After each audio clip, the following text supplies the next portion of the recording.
Hello and welcome to the day 23. And the coolest thing about YNAB is YNAB for your phone. YNAB for your phone allows you to take the power of YNAB with you everywhere you go and keep up with your finances in a very seamless and easy to follow way. There's not a great deal of time investment to do it, and we're going to start with steps to take to begin using YNAB on your phone. So if you haven't already done so, please click the link in this description below and start your 34-day absolutely free trial of YNAB. They will only ask for your email address to register your account. That is step one. Step two is to go to your app store and install the YNAB app. That is YNAB. And when you do, it's going to look like this YNAB tree icon and logo on this phone. So I'm going to tap on that and I'm going to pull up YNAB. To start with YNAB, you're going to start a new plan by clicking new here. And we're going to name this plan YNAB for your phone. And we will click create. I already created that plan, so we're just going to call this YNAB for your phone plan 2. No worries.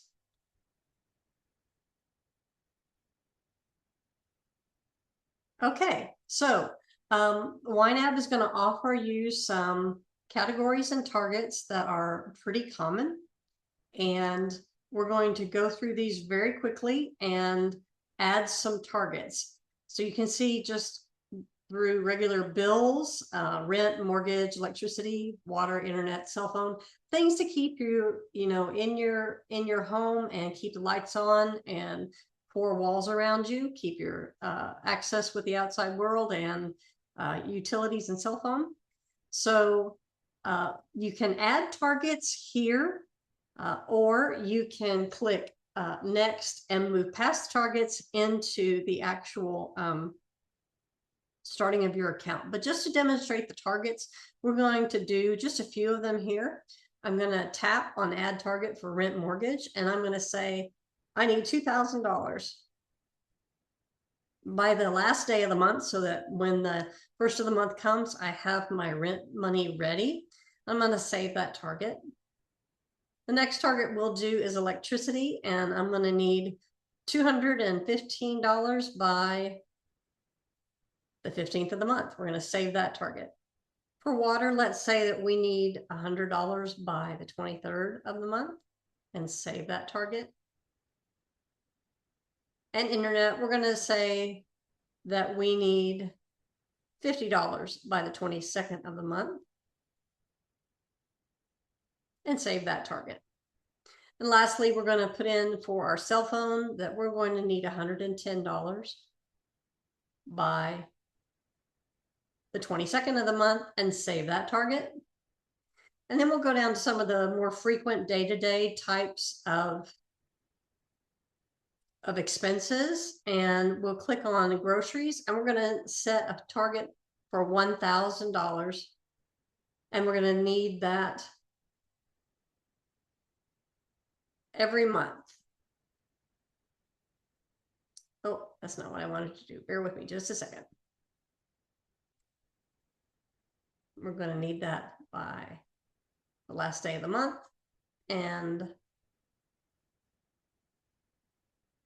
you know what, let's make it the first of the month just to be fun. We'll save that target. And eating out, we'll call that $80 a month and save that target. And transportation, let's put in a $300 a month and save that. Now with these targets, we've come up with a monthly obligation of $3,855. And when we click next, or when we tap next, we're going to be asked to add our accounts to this plan. So we're going to add accounts, and with YNAB, you have a choice of adding the account as a linked account or an unlinked account. A linked account will allow YNAB to receive your transactions directly from your bank account and load them into YNAB for your convenience. And then you simply go through and categorize whatever is sent to YNAB from your bank account. Now, you also have the option of adding an unlinked account, and that simply means that you will either add the transactions manually or you will do an upload on your own from your account without having the accounts be connected in that way. So we're going to just add that as an unlinked account. We're going to give it a nickname of checking account. And we're going to confirm that it is a checking account type, and we're going to say it has an opening balance of $4,000. So that unlinked account has been set up successfully. And you'll note that it also says add the transactions on the web in our mobile apps, or you can also download a transaction file from your institution using a file-based import. We'll click done. And now we are to our spending plan, and you have the two columns that say assigned and available. So here's where we need to give every dollar a job, and you see the green bubble at the top. It's going to say ready to assign, and we're going to start assigning those dollars to their jobs.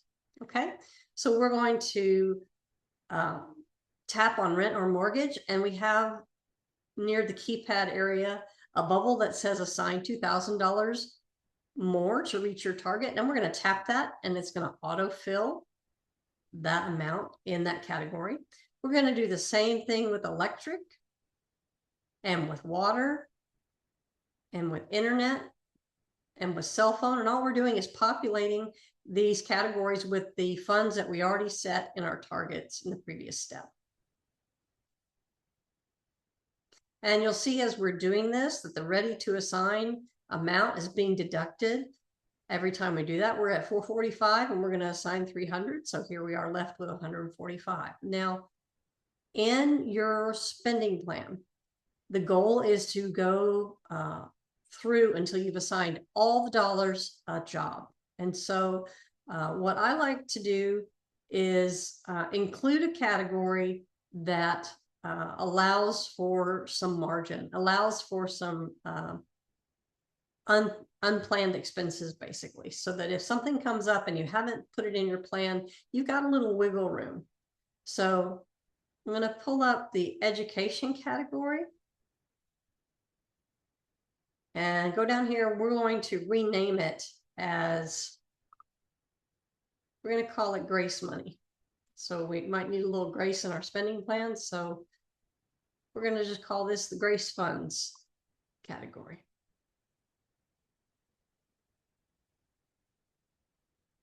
And we'll go back to our plan, and we've got $145. So we're going to add that into that category and fund it with $145. So now we've got $145 of wiggle room.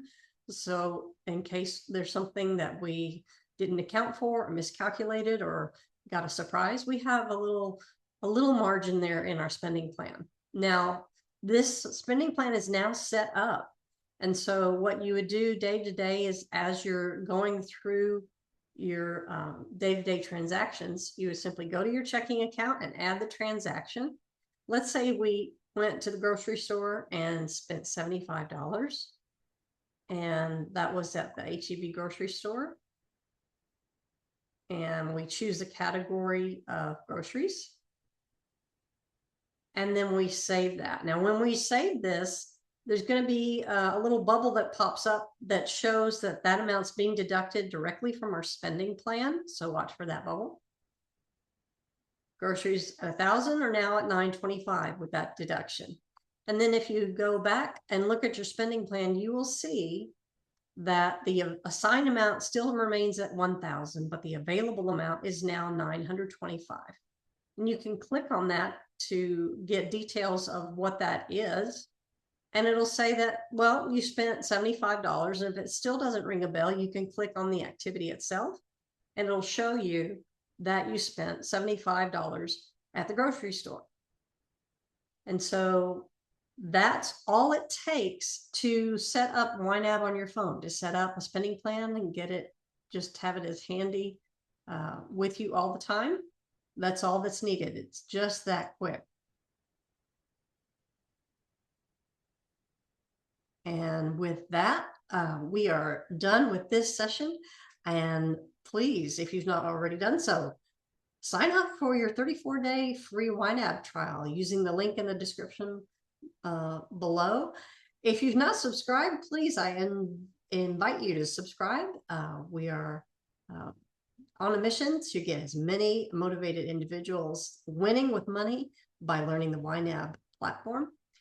And in the meantime, please remember that resources track diligently, stretch further, and please take time each day to make a joyful noise to the Lord. See you next time.